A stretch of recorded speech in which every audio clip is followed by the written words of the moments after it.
Hey guys, welcome back to my channel. My name is Gloria and thank you so much for clicking in today's video. Today I'm going to go through how I care for my Philodendron Gigas and pretty much what I do to get it to grow so big. And I don't know if I'm just lucky or if I actually know what I'm talking about. You guys can be the judge of that.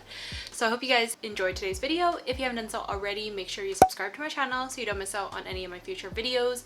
And yeah, let's just jump right into today's video.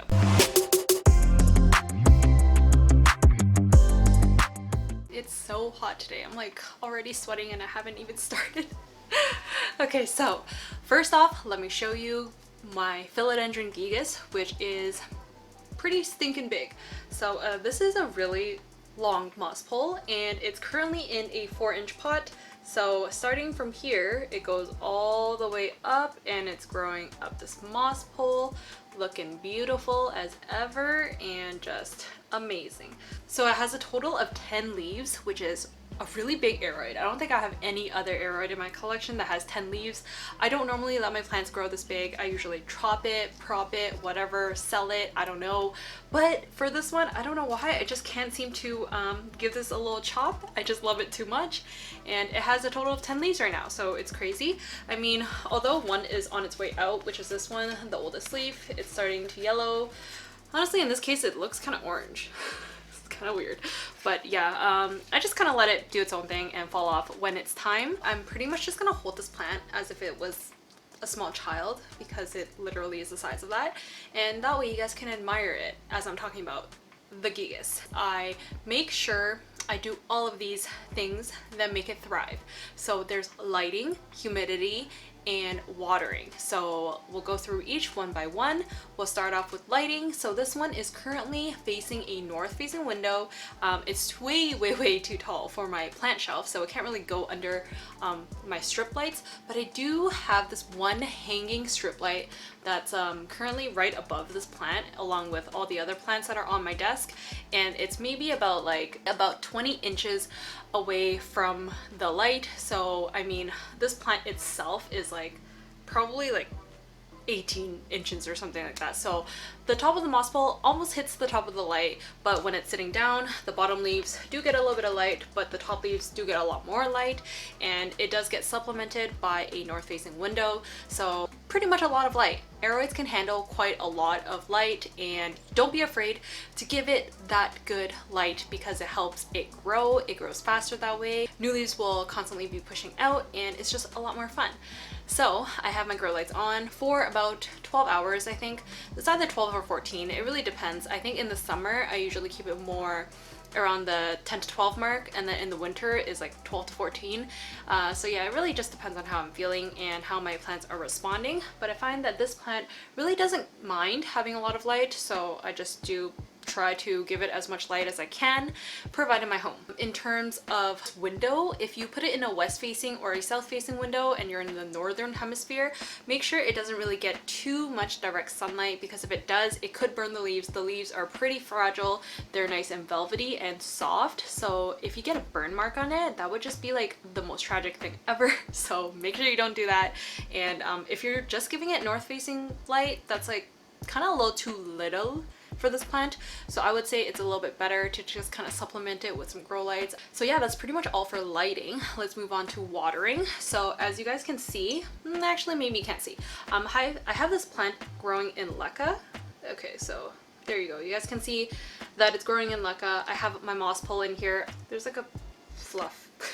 I don't know how that got there. It's not moss, it's a fluff. It's like a cotton fluff. I usually have my aroids in leca as opposed to soil, but that's really just a preference.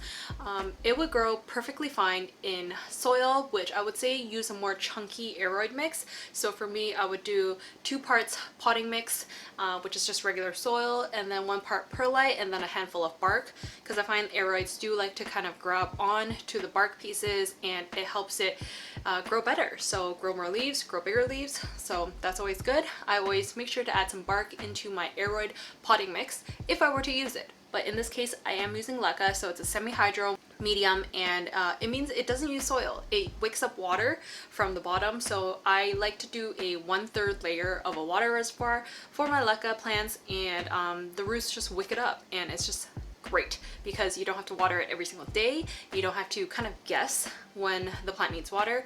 When the water reservoir is depleted, I just replenish it.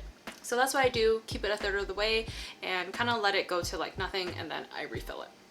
So yeah, that's how it grows so nice and big, and I'm just such a happy plant mom because honestly this is my most prized possession. It is like the biggest aroid I have, as I've said many times. And yeah, that's what I do with watering. I do want to show you guys the nutrients that I use, which are these three. So it's called the advanced nutrients. So it looks like this. So there's the micro, grow, and then the last one is the bloom. So there's 3 different kind of jugs in the set. I put it into this 4-liter jug of distilled water. I start off with distilled water. I don't always use distilled water, so sometimes I just use filtered water when I'm too lazy to buy another jug. But this is 4 liters, and then I do 2 mils of each of the nutrients, give it a shake after each one, and then I have enough water to water my plants. So pretty much it's good for like, I think 2 whole rounds of watering for my collection. So I have quite a lot of plants. If you have less, you could probably keep this water for longer. But yeah, I find it's easiest to prepare your water in advance, and that way you just use it whenever you need it, as opposed to making a bit of water each time you water your plants. That's, I don't even know who does that, but don't do that.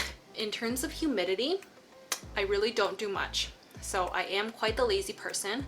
I don't refill my humidifier too frequently. So in the winter, I'm definitely more on top of it, but in the summer, I definitely don't. I like refill it maybe like once every 3-4 days, and I keep it on low. So I would say this plant usually grows in about 50% humidity, if not less. Okay, so I would say in terms of humidity, it's pretty low maintenance for a rare aroid. It doesn't need like 80+%. It doesn't need to be in a greenhouse. Mine's just living in 50% and it's doing great. One last thing I do want to mention is that because this plant is a climber, I would say definitely put this on a moss pole. You'll get much bigger leaves. So this is how small the leaves used to be, and this is how big they are now. So a lot bigger since it has attached to the moss pole, and it's just doing so much better. So definitely have it on a moss pole. It will just stick its aerial roots and grow into the moss and just climb its way up, which is what this philodendron does. And yeah, don't just give it like a little support stake, like a bamboo stick or a wooden stick, whatever. It's so much better on a moss pole. Trust me, you'll get much better leaves, much bigger leaves, and you'll just be a better plant mom. You know what I mean? So yeah, that pretty much concludes today's video. I touched on light, humidity, watering, medium, moss pole, pretty much all the things. So hope you guys enjoyed. Comment down below if you have a Philodendron Gigas in your collection. I would love to know, and thank you so much for watching. I'll see you guys in my next video. Bye.